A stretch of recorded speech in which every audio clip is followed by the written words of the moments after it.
Hey everybody, it's Jason Blaha here, and it's time for part 2 of the Q&A, so let's go ahead and get this started. Alright, first question. Okay, so it seems like the combination of high carbs and high fats is the recipe for getting fat. However, if you drizzle your sweet potatoes with MCT oil, you get the satiating and insulin blunting effects of ketones while not wearing the fat, since MCT, unlike other fats, are burned preferentially to glucose. Is this correct? No, that is absolutely not correct. I'm not sure where you got that information from. Coconut oil is mostly medium chain triglycerides, and most of the fats that you consume and that you store are going to be long chain triglycerides. And that includes most of the fat and everything from the meat you eat to your peanut butter, avocados, olive oil, everything else. Those are longer chain triglycerides. But as far as the medium chains not being stored at all, your body can absolutely store those. It can restructure those chains. It can break them down into various lipids and restructure them and store them. Now, they have a slightly higher thermic effect than other fat does. It also is more ketogenic. Your body does tend to turn it into ketones more readily to burn, but you're not going to get the amount of ketones from medium chain triglycerides consuming them in large amounts that you would get from a standard ketogenic diet on its own. Meaning you're not going to get the full hunger blunting effects from a little bit of ketones from coconut oil on your sweet potato. And so no, I don't think this is necessarily the best method. The other problem there is that basically you're trying to use the medium chain triglycerides as a carbohydrate source. So you're dumping coconut oil on your carbs trying to hope they'll be more carb-like, because it is a more carb-like lipid in some ways as far as absorption, thermic effect, all of that. But it's like you could just eat more sweet potatoes instead and know that you're getting a true carb and still get less fat storage. And the other thing there is that the medium chain triglycerides don't give you a lot of the benefits that you get from fat. Like coconut oil is actually fairly low in a lot of nutrients you want. It's fairly low in the fat soluble vitamins and everything that you want. The reason that you consume fats is so that you can get essential fatty acids, fat soluble vitamins, certain hormonal benefits from the lipid structure of it, but a lot of that you don't get it from the coconut oil, so it kind of turns back into an empty calorie that is basically an almost carb-like fat source.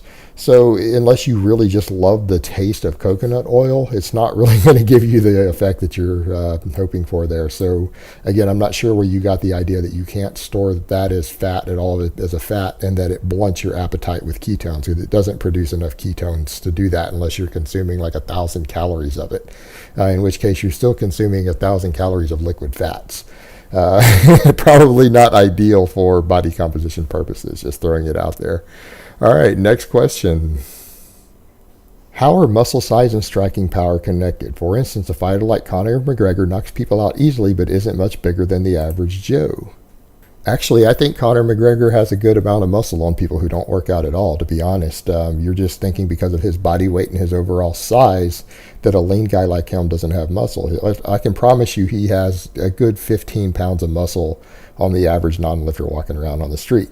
Now, as far as striking power and size goes, well, striking power is actually a product of speed strength, which means how fast can you activate muscle fibers through rate coding, which we have a rate coding sequence in your muscle fibers.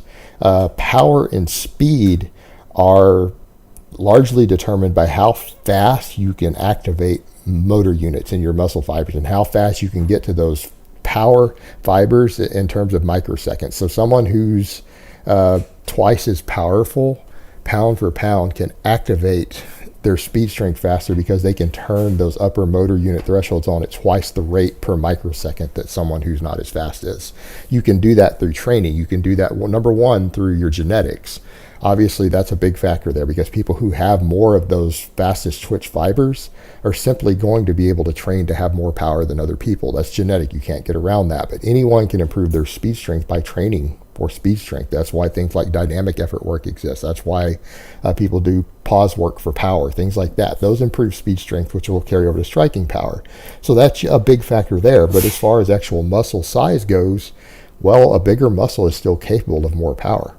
A bigger muscle is capable of producing more force, but someone who has better neural efficiency with their speed strength, like Conor McGregor, they simply turn them on more quickly. But if he had another 20 pounds of muscle on him, his striking power would go up proportionately as well, because he's already stupidly fast with it. And again, it's for Conor McGregor, he's probably very genetically gifted in that regard, meaning he simply has more really fast twitch muscle fibers than the average person, but he's trained himself to use them effectively, which gives him a tremendous amount of explosiveness. But again, anyone can train for more explosiveness, and remember, your explosiveness is still improved by making those muscle fibers thicker. So training for size can improve your potential for power or peak power, but it's not going to improve it directly automatically if you haven't trained for it.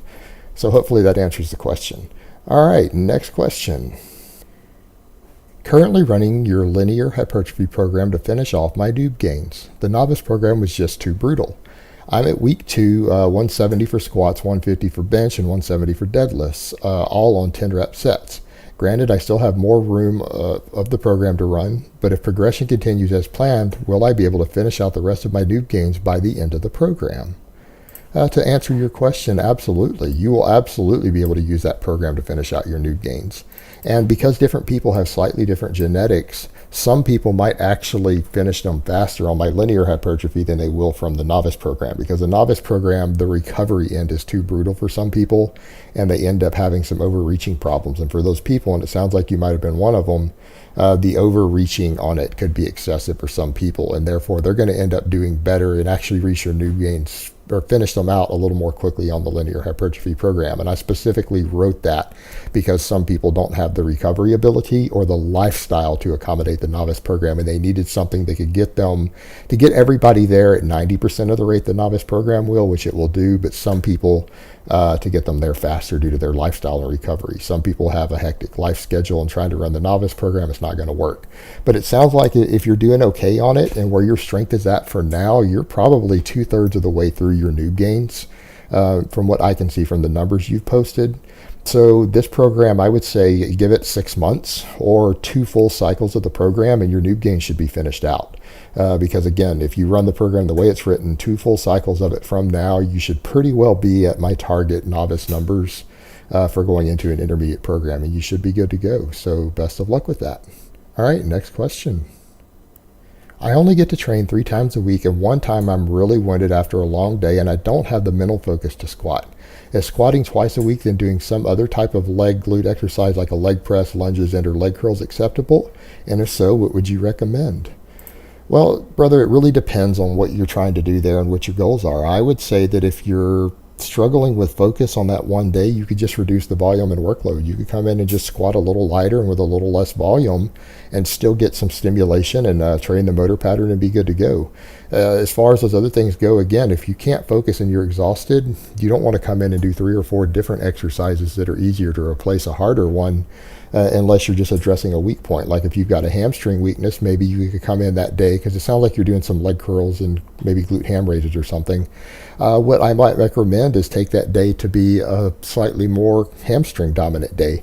So come in and just squat a little lighter and then focus more on your hamstring work, like some glute ham raises or something, so that you can maybe bring up that weak point a little bit, and you're not having to squat as heavy, which can be a mental focus issue. Maybe you have that busy day, you work a really long shift on that day, or it's a stressful work day due to certain meetings you have that day. I get that. So come in and just squat lighter and then focus on your hamstrings a little more. No need to go over to do the leg presses and other stuff, because honestly, for most people who have a busy schedule and they don't have as much time in the gym and they just want to get the most out of every hour in there, the squat is going to be a better overall exercise. So I don't usually recommend the leg press for most lifters. There are people that I do, but for the majority of fitness enthusiasts, I don't. All right, next question. A quick one. I have seen several people at my gym do deadlifts, and I like how you put it in quotations, by bouncing the weight off the floor. Is this variation that is safe, or are they heading to Snap City? No, bouncing the weight off the floor on a deadlift is one of the stupidest things you can possibly do as far as causing injuries go, and it doesn't matter how many experts or coaches you see doing it, it's moronic. And it is one of the fastest ways to reach Snap City or completely snap your shit up on the deadlift. When you see people talking about being injured on the deadlift, obviously you can do everything right on a big heavy exercise and still get injured. Accidents do happen. Just like you can be a perfect driver out in a car and someone else could hit you and blindside you and you never saw it coming. You can get in a wreck while driving perfectly. The same thing with the deadlift. It's a big, heavy movement, and a small percentage of people who do everything perfect, who program perfect, can still get hurt. But bouncing the weight off the floor is probably the number one cause of injuries on deadlift. That is usually your biggest way that people get hurt doing this exercise. It's stupid. And anyone who does it, that's a great piece of advice right there. Anyone you see bouncing the floor on the deadlift in a video, automatically that person is an idiot. You should never take training advice from. That's a great litmus test. Same thing with the guys at the gym. You see these guys over there who bounce the floor on the deadlift, automatically don't ever take any advice from that person because they're an idiot. But yeah, it's absolutely dangerous. It should be avoided. Please don't do it. And if anyone you care about does it, please tell them stop doing it, that it's fucking moronic. And put it that way. Use that exact term so that you emphasize that to them, that it is fucking moronic. And it is the fastest way to hurt yourself on the deadlift. Number one cause of injuries. All right, next question.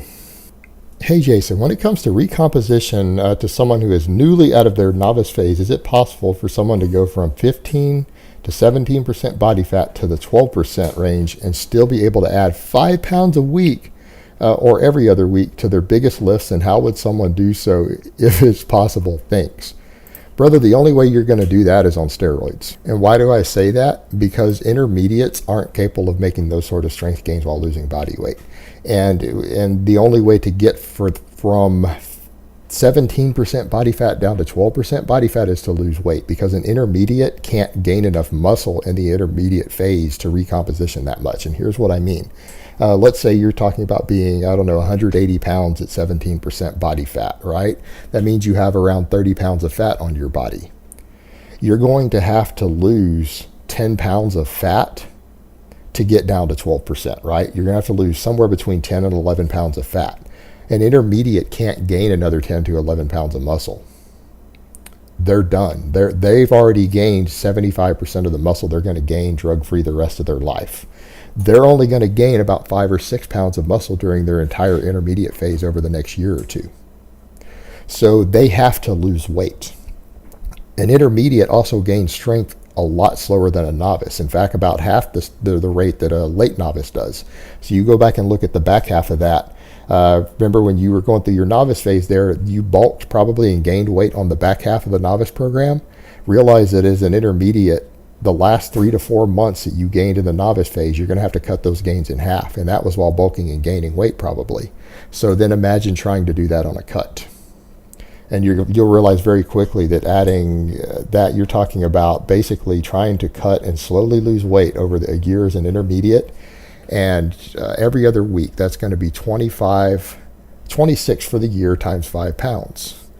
You're going to add 130 pounds to all your major lifts in 1 year as an intermediate already. Means you're probably benching, 250-ish. You're probably squatting 350, probably deadlifting well over 400. Now, how are you going to go from a 250 bench up to a 375 bench in 1 year while losing weight? Not going to happen. So you need to reel that in a little bit and realize that if you want to go from 17% body fat down to 12% body fat as an intermediate, probably a more realistic goal would be to hold on to your strength, to be like, okay, I'm going to spend 5 months making this cut, and if I train really hard and smart, I'll still keep all of my strength. I'll still be benching, squatting, and deadlifting what I was benching, squatting, and deadlifting at the start of the cut.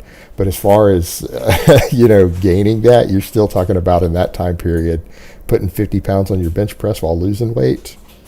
Not going to happen as an intermediate. And again, people who you see doing it, there's generally some drugs involved at that point. We're not talking about novice lifters anymore. Novice lifters can pull this off all day long. Intermediates, not so much. And if you can, you're probably not an intermediate. All right, next question and last question of the week. Is it true that doing ultra high reps with light weights can help with the strengthening of soft tissue? Well, I read that on the internet, so it must be true. No, as far as that goes, I've never seen any credible evidence whatsoever that people who are doing these really, really light weights, talking over 20 rep sets, or a weight you're capable of lifting for more than 20 reps, that it actually strengthens connective tissue any more so than doing slightly lower reps, even down in the 8 to 12 rep range. No, I've not seen any evidence whatsoever that it helps with that. In fact, most of the evidence that I've seen out there over the years is that lifting fairly heavy weight actually strengthens connective tissue the most. Lighter weight like that can strengthen connective tissue, but it's subject to debate as to what rep ranges actually increase strength of connective tissue the most in proportion to the actual muscle mass they put on you. It's a subject of massive debate. I don't think it's been fully studied yet, but there is absolutely no reason whatsoever to think that. I think that's something that's a bodybuilding magazine myth that a lot of bodybuilders use to justify doing their ultra high reps with light weight.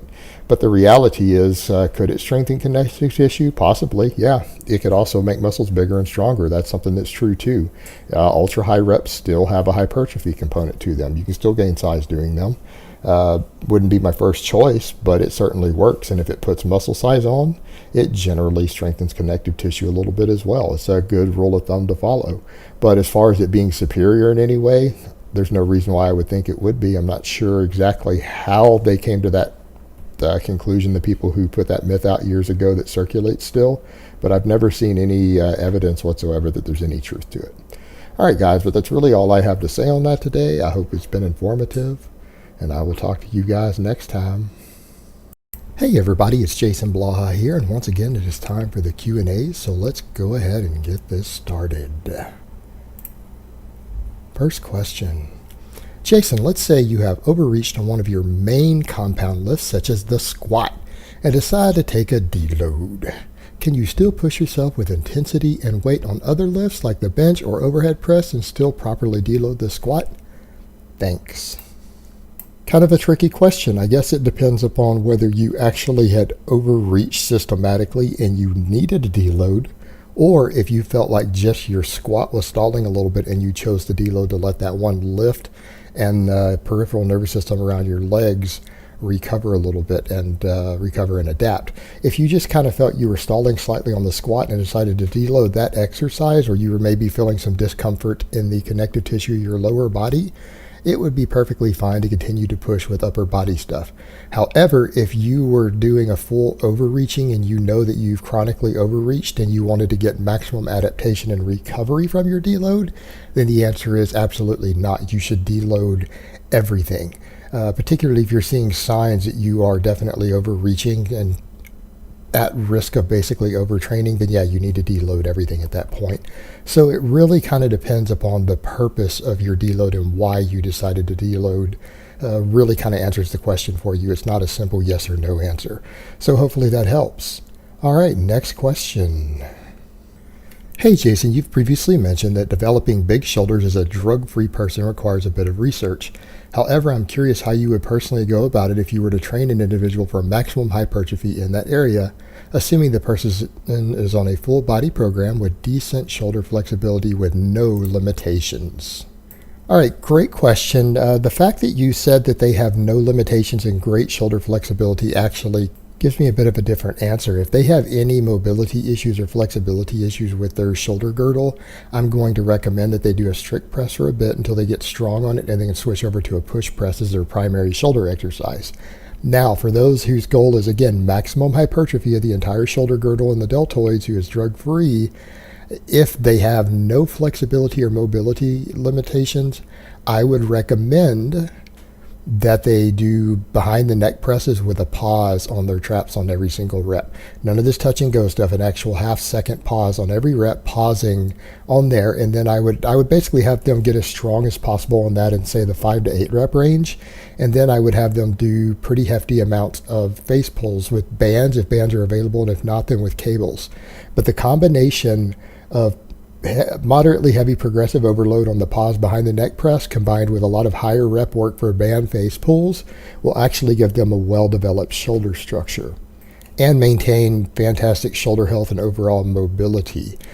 If, of course, they can't do the behind the neck press safely and without pain or without using the correct bar path to do it safely, which again, not everyone can do, the other option would be the push press. And again, the same thing with the face pulls thrown in, but I might consider as well for those individuals some sort of side lateral movement with cables or dumbbells done in a way that I've kind of explained before in the past. I've done videos on that to where you have the thumb up, not the pinky up, again, in order to maintain shoulder health and not damage the glenoids in the shoulder joint. So that's basically what I would have them do. The heavy focus, though, with no limitations on them, pause behind the neck presses in the moderate rep range, combined with lots of band face pulls for higher reps. And that should sort everything out with minimal exercise selection, but give them maximum development and maintain good shoulder structural integrity and movement patterns. All right, next question. Thoughts on rotating accessory movements every 3 weeks while you keep doing the same main movements so you don't lose any neural efficiency on main movements. For example, closed grip bench press for 3 weeks, floor plus for 3 weeks, weighted dips for 3 weeks, then repeat. Or bicep curls and hammer curls and reverse curls and repeat. There are so many movements I want to do, and I may not even need them. I just enjoy having more variety. What do you think? I think as long as you're focusing on progression on your primary movements, and then you have one basic secondary exercise that you do for a lot of these muscle groups or movement patterns, again, such as dips, closed grip bench press, floor press for triceps, chest, and again, those 3 different types of curls for your biceps, brachialis, radial brachialis, all of that. Yeah, I think that's perfectly acceptable because you're still focusing on the movement patterns and developing those for months on end on your main movements. And what you can basically do by doing it this way, you can focus on progression on each accessory movement and then kind of get around the law of accommodation by changing them every 3 weeks. What I don't like to see is guys trying to do 6 different isolation movements for a body part or rotating through them multiple times through the week, because again, you're not learning the movement patterns effectively and progressing as easily on each of those. Whereas if you rotate through them separately, you can absolutely make progress for the 3 weeks, see some muscle growth, and then switch to a different one once you start to stall out a little bit. And that's perfectly acceptable because again, you're doing them for 3 weeks straight. Now, that being said, that is actually a pretty popular method by certain gyms and coaches out there. Some of the top powerlifting coaches in the world actually incorporate this method. So it works for powerlifters, and of course it works for bodybuilders because they're doing these accessory movements to build maximal muscle mass in those areas. And this seems to work really well. But the thing that you need to do if you do this is that you do need to track your progress on these secondary exercises. So you'll need to keep notes of them and note how strong you were when you did them during the last block, because you're going to have a 6-week gap before you do that exercise again. You need to be able to progress on it a little bit, even if it's just a tiny amount. Once you get to that new 3-week block again 6 weeks later of it, you do need to kind of try to see where you were and see if you can progress and surpass where you had previously been at the end of your 3-week block, if you really want to make the most out of this and actually get some muscle growth out of those accessory movements. Because remember, progressive overload is king. All right, next question. All right, and I'm going to slaughter some of these names here, but here's the question. If elite level powerlifters such as Manichev, Zahir, Lillibridge, etc. were drug-free, how much do you think they would lift approximately? They are obviously genetic freaks, and I assume they would have very impressive numbers even if they were drug-free.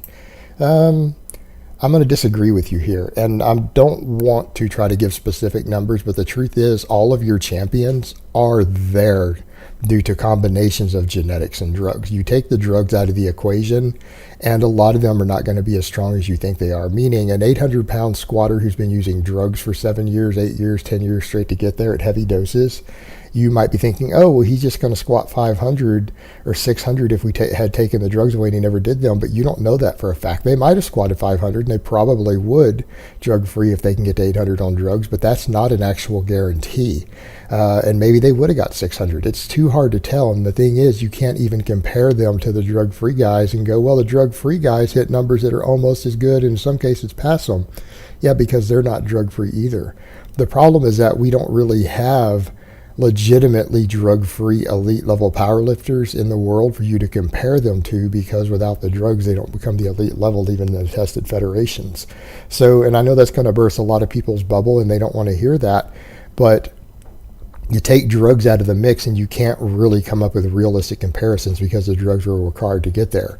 And that's not to say that it's only the drugs doing it. I don't want to give that impression, because it does require genetics and hard work to be a world-class level power lifter anyways, irrespective of how many drugs you use. But again, you'd be surprised that a lot of people's genetics are oftentimes how well they respond to drugs, how low a side effects they get, and how well they respond to the drugs themselves. Some people have a fourth or a fifth of the side effects that other people do at the same dose, and they get 50% or double the gains from it. So you can see how the drugs could actually be a factor in genetics as well. So you can't just pull that out and say, oh, I bet they would be great, amazing powerlifters. No, they might not be without the drugs.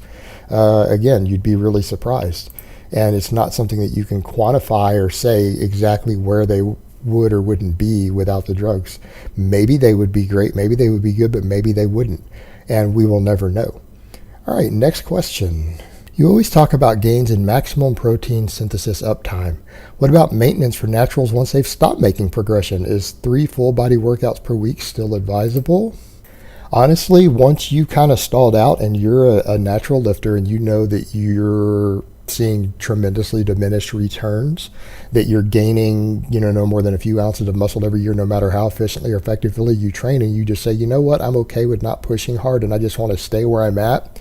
Honestly, you can train however you want at that point. It won't matter as long as you keep the tension there. And what I mean by however you matter, you could go over to a 5-day-a-week body part bro split and probably maintain your size, or you could cut back to 1 or 2 full body workouts every week with only 1 work set and still maintain your size. You're not going to really see much difference between the two. Just train how you enjoy. And if you're worried about, well, I'm burning less calories because I'm training less or whatever you're doing, then you could always incorporate more cardio to make up for that, if that's a concern for you. But as far as how you should actually train, it's not going to matter much. You could train as much or as little as you enjoy personally and have time for in your life, and you get fulfillment out of without injury at that point. Because honestly, maintaining muscle mass once you get there is easier than people make it out to be. The people who say, no, it's hard to maintain, are guys on hefty amounts of drugs, and it's because they come off the drugs periodically, and then it is hard for them to maintain. But drug-free guys, not really. You could, if you really, really wanted to, you could come in and lift 1 day a week and do just a full body once a week, or twice a week, and maintain all your gains just fine, if that's what you choose. But not everyone enjoys training that little. So basically, just do whatever you want. All right, next question. Hey Jason, what's your opinion on programming for powerlifting DUP style, where one would have strength, hypertrophy, and power sessions through the course of 1 week versus a program that has one do distinct blocks for hypertrophy, strength, and ultimately peaking that build on each other? Heard different theories on this subject. Some claim that the different stimuli that one would encounter during a week during DUP style would be suboptimal. Is this correct? Thanks, mate. Honestly, this really depends on who you ask. And yes, I know a lot of guys are going to say, but the West Side guys do concurrent style training, which is basically DUP year round, and they stay peaked, whatever, for their meets year round. But yeah, but guys are also doing multiply. Doing multiply with large amounts of drugs is probably a different animal than just about any other style of powerlifting you're going to do. And it kind of has its own unique needs. Me personally, I tend to follow the opinion that the DUP style training is going to give inferior stimulus towards your specific goal for whatever that week happens to be. So I think people who want to do particularly raw powerlifting need to do block style periodization, like you were saying. As they peak for a meet, I would say block style periodization is going to be superior to DUP. Now, we could also argue that Bulgarian light style training might be even better, but that's a completely separate argument. But yeah, I hold the opinion that for just about any sort of lifter who's going to compete in a specific strength sport like that, running DUP style training should be left to kind of the off season for them, and then they should do linear periodization and block periodization to peak for a meet. Whereas then I usually reverse that for field athletes, because field athletes need to be basically building these different elements in the off season, and then they need to maintain all of their performance elements during the in season. So I reverse it for field athletes with an actual distinctive on season and off season. But again, power lifters and lifters of that nature who are going to peak for events, no, I would limit DUP to the off season, and then maybe 12 weeks out from an actual meet, switch over to linear block periodization like you described, with distinctive phases in different blocks and weeks. All right, guys, but that's really all I have to say on that today. I hope it's been informative, and I will talk to you guys next time in part 2.